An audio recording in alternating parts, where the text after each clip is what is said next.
Assalamualaikum warahmatullahi wabarakatuh. Bismillahirrahmanirrahim. Alhamdulillahi rabbil alamin. Allahumma salli ala nabiyyina Muhammad wa ala nabiyyina Muhammad, amma ba'd. Tayyib ayuhal ahibba'i fillah, as'adallah sabahakum bikulli khairin. Kaifa halukum jami'an? Arju minallah ayyudima alaikum as-sihhata wal afiyah. طيب إن شاء الله في هذا اليوم سنبحث عن مسألة المجمل والمبين. Di hari ini insya Allah kita semua akan belajar mengenai apa itu mujmal dan apa itu mubayyan. Baik, ini pokok pembahasannya, definisi mujmal dan mubayyan, hukum mengamalkan dalil yang mujmal dan mubayyan. Ada dalil yang mujmal, ada yang mubayyan yang dijelaskan. Kemudian macam-macam bayan, ada mujmal, ada mubayyan. Ada bayan. Nanti ada juga mubayyin. Mubayyin itu yang menjelaskan lafadz mujmal. Ya. Kita ke definisi mujmal. Al-mujmal lughatan al-mubhamu wal majmu'. Mujmal secara bahasa artinya mubham, belum jelas, atau al-majmu', global. Wastilahan, dan secara istilah menurut ulama usul fikih artinya ma, itu lafadz yatawaqqafu, yang tergantung, fahmul muradi minhu, jadi untuk memahami yang dikehendaki, yang dimaksud dari lafadz tersebut, tergantung kepada ala ghairihi, kepada lafadz yang lain. Nah, ini kepada yang lain. Imma fi ta'yinihi, baik dalam menentukan di antara maknanya. Misalnya satu lafadz punya beberapa makna. Ain, misalnya ainun, itu bisa maknanya bisa mata air, bisa mata-mata, ya bisa matahari. Ain itu macam-macam. Ya, untuk menentukannya itu bisa kita perlu penjelas dari lafadz yang lain.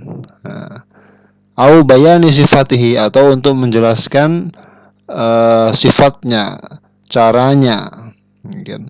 Au miqdarihi, atau ukurannya. Baik, nanti akan kita jelaskan lebih lanjut. Nah, ini pembagian lafadz mujmal. Ini ada pertama, ma yahtaju ila ghairihi fi ta'yinihi, lafadz yang memerlukan penjelas. Bayan ini artinya penjelas. Bayan artinya apa? Penjelas. Kalau mubayyin yang menjelaskan. Lafadz yang memerlukan penjelas untuk menentukan makna yang dikehendaki.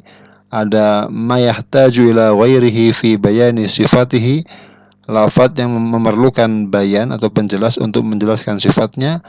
Ada lafadz yang memerlukan bayan untuk menentukan ukurannya. Ma yahtaju ila ghairihi fi bayani miqdarihi. Baik. Ini yang tadi saya baca di kitab, ini sama di sini ya. Baik. Contoh lafadz mujmal ini. Pertama, lafadz yang masih memerlukan yang lainnya untuk menentukan maknanya, seperti dalam bahasa Indonesia ada kata rapat. Rapat ini punya dua makna. Ada rapat artinya perkumpulan, yaitu rapat RT, rapat RW. Ada artinya rapat itu nggak ada celah, namanya rapat, sudah padat gitu. Sedangkan dalam Al-Quran banyak, misalnya dalam surat ini Al-Baqarah ayat 228, wal mutallaqatu yatarabbasna bi anfusihinna thalathata quru. Ya kan? Wanita-wanita, perempuan yang dicerai, mereka yatarabbas, menunggu, ya artinya menahan diri untuk dalam masa iddah selama 3 quru. Quru ini apa artinya? Ini quru ini bisa diartikan suci, bisa diartikan haid, ya kan? Nah, untuk menentukan maknanya ini supaya apa yang dikehendaki ini? Yang dikehendaki haid apa suci? Ini perlu lafadz yang lain, perlu dalil yang menjelaskan. Misalnya dalam mazhab Syafi'i, yang dikehendaki dengan lafadz quru itu adalah suci. Dari mana? Dari ayat yang lain. Allah berfirman, ya ayyuhan nabiyyu idza talaqtumun nisa fatalliquhunna li'iddatihinna wa ahsu al-iddah, ya kan? Wahai Nabi, jika engkau menceraikan istri-istrimu, maka ceraikannya pada iddahnya, pada masa iddahnya. Yaitu ceraikanlah pada masa iddahnya. Kapan iddahnya itu? ulama sepakat bahwa menceraikan istri di masa haid itu haram. Berarti yang dikehendaki ini adalah masa suci, ya, suci dari lafadz quru ini. Artinya wanita-wanita yang dia itu diceraikan oleh suaminya, maka dia menahan diri beriddah selama 3 quru, 3 kali suci. Ini mazhab Syafi'i. Kalau mazhab Hanafi, quru ini adalah masa haid. Jadi haid, suci, haid, suci, haid yang ketiga itu sudah habis masa iddah. Kalau mazhab Syafi'i tidak, suci, kemudian haid, suci lagi, haid lagi, suci yang ketiga, maka sudah habis masa iddahnya. Nah, untuk menentukan ini quru ini yang dikehendaki suci apa haid, ini perlu bayan, perlu penjelasan dari lafaz yang lain karena ini global ini, ya. Wal mutallaqatu yatarabbasna bi anfusihinna thalathata quru. Ini lafaz quru bisa diartikan haid atau suci. Untuk menentukannya perlu dalil yang lain. Ini namanya mujmal, Yang kedua, lafaz yang membutuhkan lafaz lainnya untuk menjelaskan tata caranya. Misalnya dalam firman Allah, wa aqimus shalah, dan tegakkanlah salat. Ini belum jelas bagaimana cara menegakkan salat.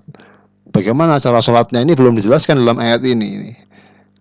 Apakah salat itu hanya berdoa atau perlu wudhu atau ada gerakan khusus, ini nggak ada penjelas dari ayat ini. Maka perlu dengan ayat yang lain atau hadis, ya, yang menjelaskan ayat ini. Namanya mujmal, perlu penjelas. Maka Nabi juga bersabda, "Shallu kama ra'aitumuni usolli." Salatlah kalian sebagaimana kalian melihat saya salat. Ini artinya penjelas Nabi mencontohkan salat kepada para sahabatnya sebagai penjelas dari ayat mujmal. Tegakkanlah salat, ini mujmal, global, ya kan? Adapun kaifiyahnya, tata caranya, ini perlu penjelas dari lafaz yang lain. Yang ketiga, lafaz yang membutuhkan yang lainnya dalam menjelaskan ukurannya. Contoh dalam ayat wa atuz zakah, dan tunaikanlah zakat. Kata tunaikanlah zakat ini kan global.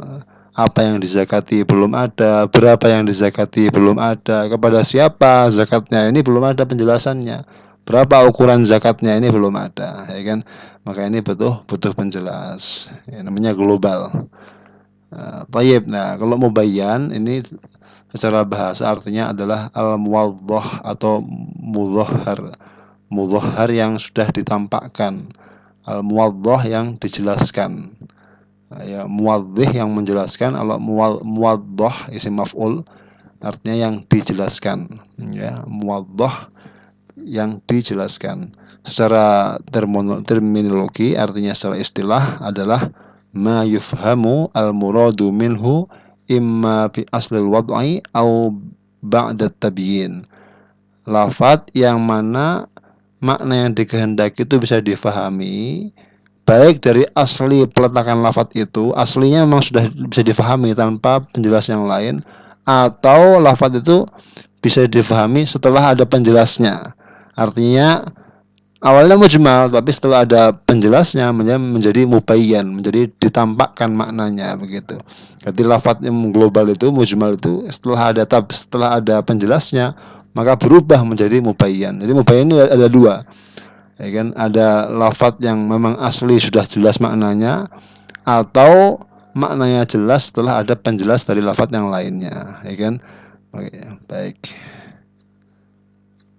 Ya, contoh lafaz mubayyan yang dapat dimahami maksudnya dari asal katanya. Contoh as-sama, langit. Orang sudah paham dari kata asli digunakan lafaz langit, semua sudah ngerti yang dikehendaki ya langit itu. Al-ardi, bumi, ini semua sudah paham, tanpa penjelas itu sudah ngerti orang.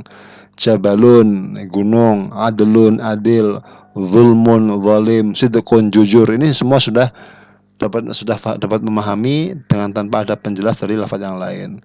Contoh mubayyan yang dapat difahami setelah ada penjelas, ini dalam firman Allah Ta'ala, ya wa aqimus shalah wa atuz zakah, dan tunaikanlah salat dan bayarlah zakat. Ini kan umum. Kemudian baginda Rasul menjelaskan bagaimana tata cara salat, ya, shallu kama ra'aitumuni usolli. Salatlah kalian sebagaimana kalian melihat saya salat.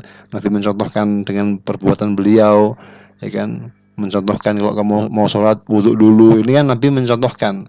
Ini bayan, penjelasan dari ayat ini. Setelah ayat ini dijelaskan maka menjadi mubayyan, menjadi jelas. Sebelum ini dijelaskan maka mujmal.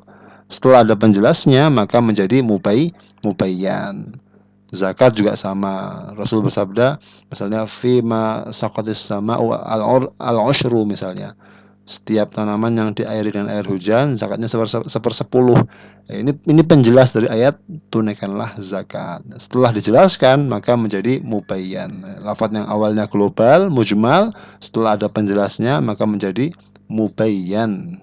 Menjadi jelas, dijelaskan, ditampakkan maknanya. Baik.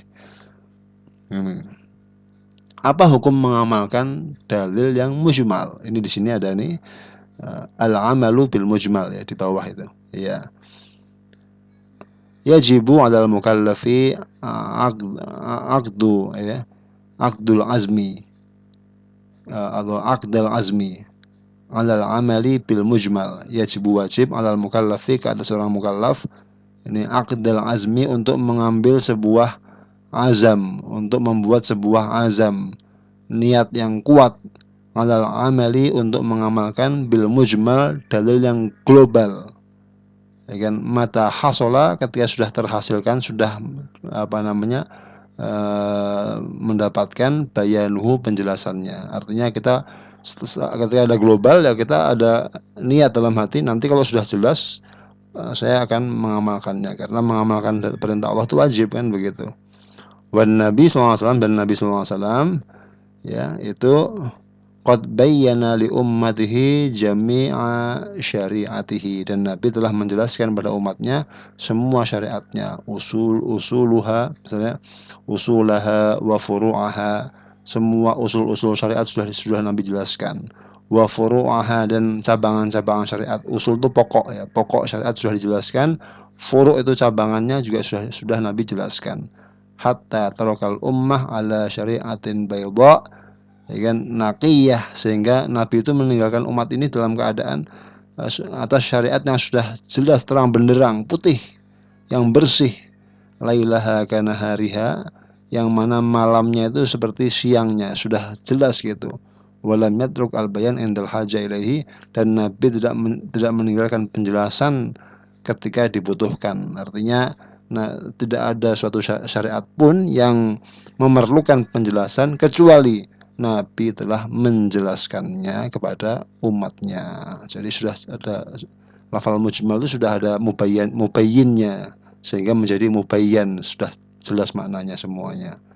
Baik, ini rukun mujmal. Ya, ada lafaz mujmal itu ada lafaz yang memerlukan penjelasan, nanti mujmal. Ada mubayyin, lafaz yang menjelaskan lafaz ini mujmal ini. Jadi kalimat yang menjelaskan lafaz mujmal namanya mubayyin. Yang ketiga ada bayan itu penjelasan. Ini masdar ya, ini isim fa'il, ini isim maf'ul, ini masdar. Bayan, penjelasan terhadap lafaz mujmal. Ini metode penjelasannya, ini lafaz yang menjelaskannya, ini kalimat yang dijelaskan maknanya. Ini ada penjelasan itu ada tiga, ada penjelasan dengan qaul, dengan fi'al, dengan qaul wal fi'al. Saya baca dari sini aja ya, dari sini boleh disimak nih.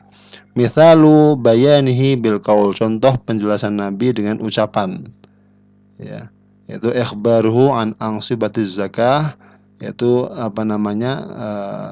penjelasan Nabi atau kabar Nabi, hadis Nabi tentang bagian-bagian zakat wa maqadiriha, dan ukuran-ukuran zakat. Ini kama fi qoulihi SAW, sebagaimana sabda Nabi SAW, fima saqatis sama'u al-ushru, dalam setiap perkara tumbuhan yang diairi oleh air hujan, al-ushru zakatnya 10%.